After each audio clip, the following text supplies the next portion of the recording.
Hi, okay, so this is a short video on how to multiply polynomials.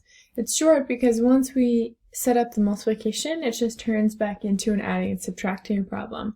So if you need help with that, then you can refer back to the other adding and subtracting polynomials video, but it all kind of ties together after your multiplication is done. So we're going to do this problem, or at least we're going to start this problem. It says it's a binomial times a trinomial. Remember, a binomial has two terms, a trinomial has three terms. And what we're going to do is basically take this binomial and distribute it into the trinomial.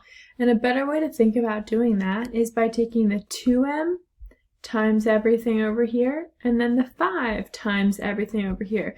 And I like to rewrite that. So I like to rewrite it like this, exactly how I just explained. And rewriting it like this sets up the distributing like we're used to doing. 2m times 3m squared.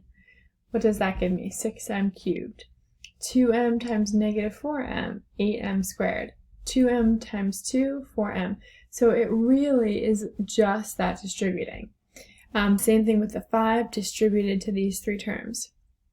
Some reminders here is make sure when I am multiplying variables, m times m squared, I add the exponents. So this is a 1 plus 2 gives me 3m's.